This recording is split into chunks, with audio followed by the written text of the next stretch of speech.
Mr. Speaker, today I rise to express condolences and gratitude to the family of John Burton for sharing him and his leadership with the nation. I do so with my colleagues, Congresswoman Maxine Waters, Congressman Mike Thompson, Congresswoman Doris Matsui, and Congressman Mark DeSaulnier, and joining me, and so many others, in joining me in expressing our appreciation to him. Let me tell you about him, Mr. Speaker.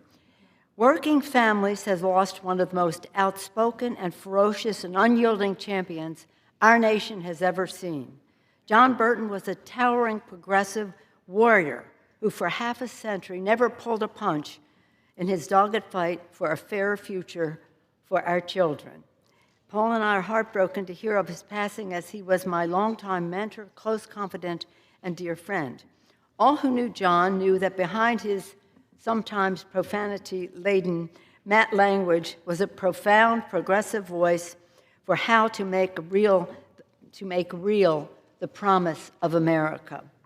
As I wrote in the foreword in his memoir, his book was called I Yelled Because I Care. John yelled a lot because he cared a lot, especially about our most vulnerable neighbors. He dreamed of a city without homelessness or hunger, a society dedicated to full equality, no matter who you are, who you love, an economy where every working family could succeed, a world at peace where every child could reach his or her fulfillment.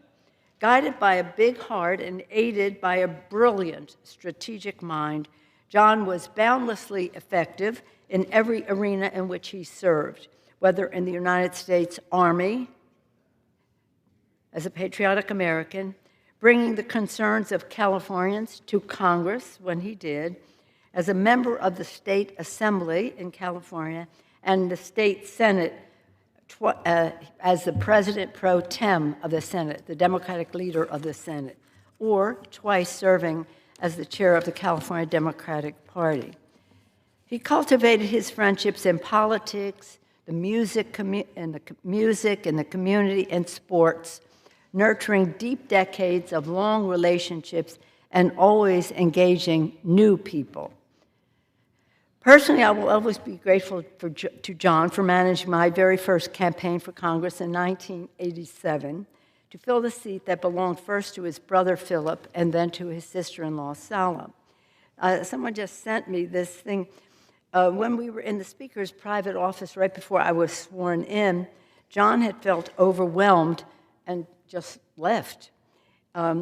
Speaker Wright wouldn't start the ceremony without him, because whether it was for Congress or the Assembly or the State Senate, the people who served with John knew the power of his legacy even more than he sometimes realized. When I told first that when I got to Congress, I told them Sala sent me, and I came here to fight against HIV and AIDS. Yes, Sala did send me, but it was John who helped me get here. My campaign promise was a voice that will be heard. You can just imagine how he savored that when I became Speaker of the House. But enough about me. Back to John.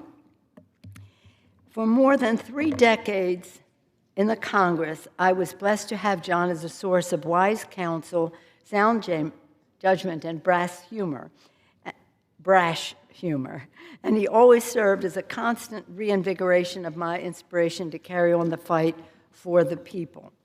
It is fitting that the legacy of this legendary liberal lion will live on in our state in so many ways, from the work of his foundation to end child homelessness, especially among homeless foster children, to a strengthened California Democratic Party fighting for our values, to a new highway that was named for him to ensure future generations will know his name.